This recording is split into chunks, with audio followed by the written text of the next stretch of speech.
আবার স্বাগত একুশে বিজনেসের সঙ্গে আছি মহিমা পলি। এবার দেশ বিদেশের ব্যবসা বাণিজ্য অর্থনীতির আরও কিছু সংবাদ। 40 দিনেই 400 কোটি মার্কিন ডলার রেমিটেন্স অর্থাৎ $4 বিলিয়ন রেমিটেন্স পাঠিয়েছেন প্রবাসীরা। আর চলতি মাসের প্রথম 9 দিনে এসেছে $114 কোটি বেশি। বাংলাদেশ ব্যাংক জানায় চলতি মাসের প্রথম 9 দিনে প্রবাসীরা দেশে পাঠিয়েছেন 114 কোটি 20 লাখ মার্কিন ডলার, যা আগের বছরের একই সময়ের চেয়ে 69.2% বেশি। গত বছরের আগস্টের প্রথম 9 দিনে দেশের রেমিটেন্স এসেছিল 67 কোটি 50 লাখ ডলার। এদিকে হু হু করে বাড়ছে বৈদেশিক মুদ্রার রিজার্ভ। গেল 9 আগস্ট পর্যন্ত দেশের গ্রস রিজার্ভ দাঁড়িয়েছে 36.96 বিলিয়ন মার্কিন ডলার। একই সময় আন্তর্জাতিক মুদ্রা তহবিল IMF এর হিসাব পদ্ধতি BPM 6 অনুযায়ী রিজার্ভ দাঁড়িয়েছে 32.15 বিলিয়ন ডলার। ডলারের কিছুটা শক্তিশালী হয়েছে বাংলাদেশি মুদ্রা টাকার মূল্যমান। 3 কার্যদিবসে ডলারের দাম কমেছে প্রায় 8 পয়সা। আন্তঃব্যাংক লেনদেনে আজ ব্যাংকগুলো মার্কিন ডলার কিনছে 122 টাকা 90 পয়সায়, বিক্রি করছে 123 টাকা 90 পয়সায়।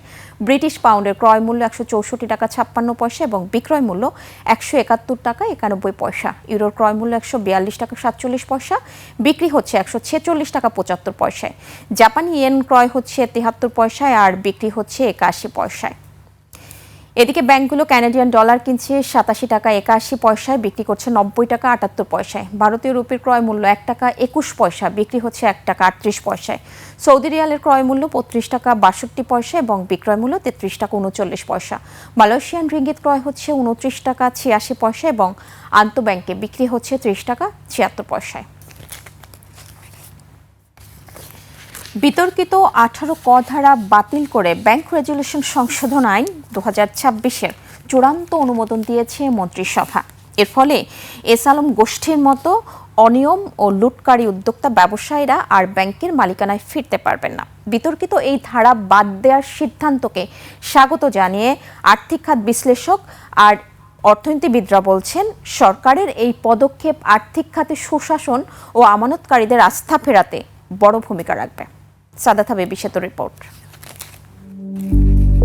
ব্যাংকিং রেজুলেশন আইনের 18 ক বিধানে কোনো দুর্বল বা একীভূত ব্যাংকের সাবেক মালিকরা সরকারের দেয়া অর্থের মাত্র 7.5% অগ্রিম পরিশোধ করে আবারও ব্যাংকের নিয়ন্ত্রণ নিতে পারতেন। অর্থাৎ দেশের ঋণ জালিয়াতির মাফিয়া এস আলমগং চাইলেই মাত্র 7.5% ঋণ পরিশোধ করে ফের বসতে পারত ইসলামী ধারার 5 ব্যাংকের মালিকানায়।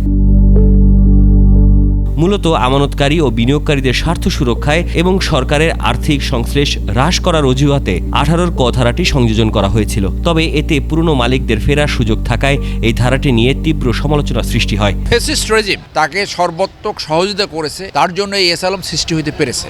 আমরা জানতে পারছি এই সরকারের কিছু লোক তাকে বিভিন্নভাবে সহযোগিতা করছে। তাই যদি হয় তাহলে মানুষ তাদের বিরুদ্ধে রুখে দাঁড়াবে। সমালোচনার মুখে বাজেট পেশের দিন অর্থমন্ত্রী 18 ক ধারা বাতিলের প্রতিশ্রুতি দেন। এরই ধারাবাহিকতায় 10 আগস্ট মন্ত্রিসভা কালও এই ধারাটি সম্পূর্ণ বাতিলে চূড়ান্ত অনুমোদন দেয়। সরকারের এই সিদ্ধান্তকে যথার্থ ও সাহসী বলছেন বিশ্লেষকরা। তাদের মতে এতে ব্যাংক খাতে বাড়বে সাধারণ আমানতকারীদের আস্থা। IMF, বিশ্বব্যাংক, অন্যান্য উন্নয়ন সহযোগীরা বারবার বলছে যে ব্যাংকিং খাতে খেলাপিঋণ কমাতে হবে। সুতরাং খেলাপিঋণ কমানোর কোনো বিকল্প নয় এবং ব্যাংক খাতে সুশাসন নিশ্চিত করার কোনো বিকল্প নয়।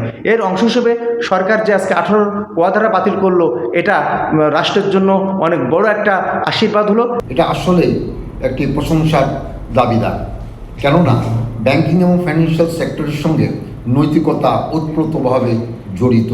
লুটেরাদের দায়মুক্তির সংস্কৃতির অবসান ঘটিয়ে এই সংশোধনী দেশের আর্থিক খাতের পুনর্গঠনে একটি মাইল ফলক হয়ে থাকবে, এমনটাই প্রত্যাশা সংশ্লিষ্টদের। একই সাথে পাচার হওয়া টাকা উদ্ধারে সরকারের যে বার্তা তা আরও জোরালো হবে। পুরনো মালিকদের কাছে ফেরত দেওয়ার যে বিধান ছিল 18 ক ধারায়, সে ধারা এই ধারা বাতিল করা হলো। সুতরাং এটা আসলেই একটা ভালো দৃষ্টান্ত বলে আমি মনে করি। 18 ক ধারা যে বাতিল হলো, এটা কিন্তু ব্যাংক ইন্ডাস্ট্রিতে এখন একটা মেসেজ গেছে যে ব্যাংক ইন্ডাস্ট্রিতে সুশাসন আনা কিন্তু সম্ভব এই সরকারের পক্ষে। কারণ সরকারের কিন্তু অনেকগুলো অঙ্গীকার রয়েছে ব্যাংক খাতকে সামনে নিয়ে যাওয়ার জন্য। ইতিমধ্যেই ব্যাংক রেজুলেশন আইনের আওতায় ইসলামী ধারার 5টি ব্যাংককে একীভূত করে সম্মিলিত ইসলামী ব্যাংক গঠন করা হয়েছে।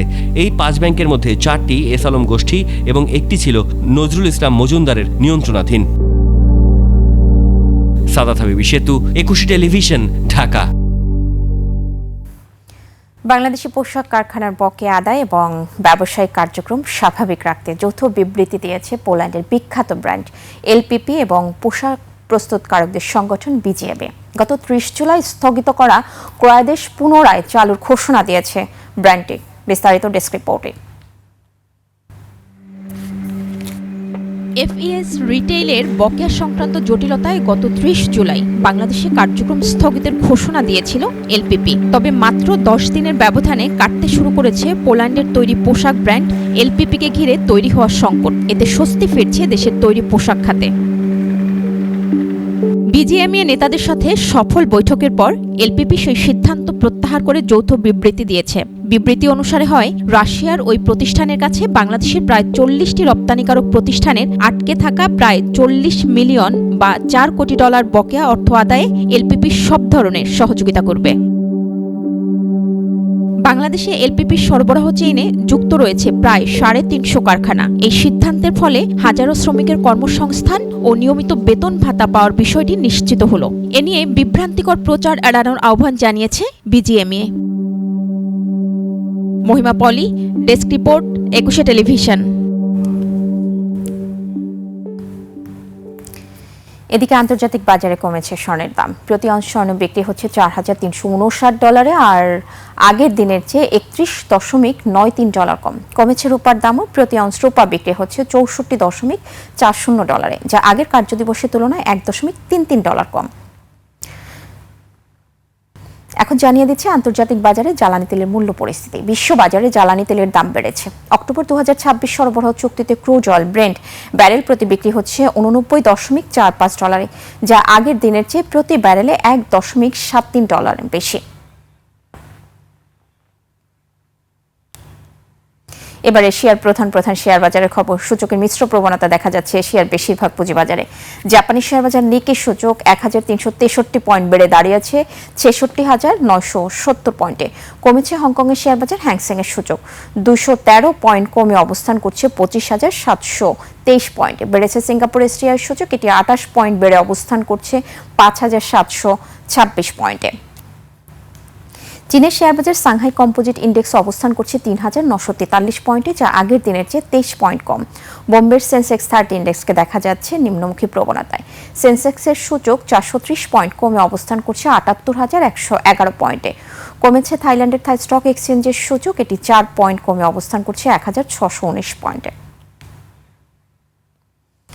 আন্তর্জাতিক বাজারে গম, তুলা, চিনি ও সয়াবিন তেলের বাজার দর। বিশ্ব বাজারে বেড়েছে গমের দাম। শিকাগো বোর্ড অব ট্রেডের ডিসেম্বর 2026 সরবরাহ চুক্তিতে প্রতি বুসেল গমের ভবিষ্যৎ মূল্য দাঁড়িয়েছে 671.75 সেন্টস, যা গত দিনের চেয়ে 2.50 সেন্টস বেশি। আন্তর্জাতিক বাজারে তুলার দাম বেড়েছে। ডিসেম্বর 2026 সরবরাহ চুক্তি অনুযায়ী প্রতি পাউন্ড তুলার মূল্য দাঁড়িয়েছে 84.10 সেন্টস, যা গত দিনের চেয়ে 0.24 সেন্টস বেশি। বিশ্ববাজারে বেড়েছে চিনির দাম। অক্টোবর 2026 সরবরাহ চুক্তি অনুযায়ী প্রতি পাউন্ড নাম্বার 11 চিনির মূল্য এখন 16.51 সেন্টস, যা এর আগের কার্যদিবসের চেয়ে 0.04 সেন্টস বেশি। বিশ্ববাজারে বেড়েছে সয়াবিন তেলের দাম। ডিসেম্বর 2026 সরবরাহ চুক্তি অনুযায়ী প্রতি পাউন্ড সয়াবিন তেলের মূল্য এখন 69.41 সেন্টস, যা এর আগের কার্যদিবসের চেয়ে 0.27 সেন্টস বেশি।